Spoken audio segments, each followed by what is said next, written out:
क्या आप जानते हैं, महाशिवरात्रि की एक रात आपकी पूरी किस्मत बदल सकती है। लेकिन अगर इस एक गलती को कर दिया तो आपका पूरा व्रत व्यर्थ हो सकता है। महाशिवरात्रि का पावन पर्व भगवान शिव और माता पार्वती के विवाह का प्रतीक है। हिंदू पंचांग के अनुसार फाल्गुन महीने के कृष्ण पक्ष की चतुर्दशी तिथि को यह महापर्व मनाया जाता है। इस साल महाशिवरात्रि 15 फरवरी को मनाई जाएगी। इस दिन शिव भक्त अपनी श्रद्धा अनुसार उपवास रखते हैं और भगवान भोलेनाथ की विशेष पूजा अर्चना करते हैं। माना जाता है कि महाशिवरात्रि का व्रत करने से व्यक्ति को धर्म, अर्थ, काम और मोक्ष की प्राप्ति होती है। लेकिन व्रत का पूरा फल तभी मिलता है जब इसे सही विधि और नियमों के साथ किया जाए। ऐसे में चलिए आपको बताते हैं कि महाशिवरात्रि की व्रत विधि क्या है।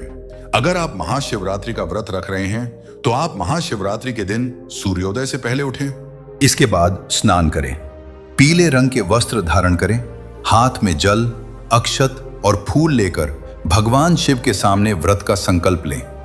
शिव की पूजा रात्रि के चारों पहर में करना फलदायी माना जाता है। हर प्रहर में दूध, दही, घी और शहद से शिवलिंग का अभिषेक करें। व्रत के दौरान शारीरिक और मानसिक पवित्रता बनाए रखें। ब्रह्मचर्य का पालन करें। गुस्सा, बुराई आदि चीजों से बचें। महाशिवरात्रि का मुख्य नियम है रात्रि जागरण।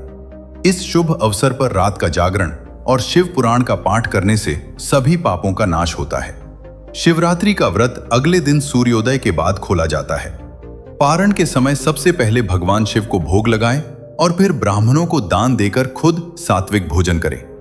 तो आप भी इस विधि से महाशिवरात्रि का व्रत करें और भगवान भोलेनाथ की कृपा पाने के लिए विधिपूर्वक पूजा करें।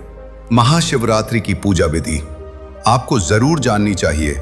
सुबह सूर्योदय से पहले उठें, स्नान करें, सफेद या पीले वस्त्र पहने, भगवान शिव का ध्यान करें। संकल्प, हाथ में जल, अक्षत और फूल लेकर भगवान शिव के सामने व्रत का संकल्प लें। शिव पूजा, शिवलिंग पर गंगा जल चढ़ाएं, दूध, दही, घी और शहद से अभिषेक करें। बेलपत्र, भांग, धतूरा, फूल चढ़ाएं, धूप दीप जलाएं, ओम नमः शिवाय मंत्र का जाप करें। रात्रि जागरण, रात भर शिव का स्मरण करें, शिव पुराण का पाठ करें, चारों प्रहर में पूजा करें। अगले दिन सूर्योदय के बाद व्रत खोलें। पहले शिव को भोग लगाएं, फिर ब्राह्मणों को दान दें। इसके बाद सात्विक भोजन करें। भोलेनाथ आपकी हर मनोकामना पूर्ण करें। हर हर महादेव।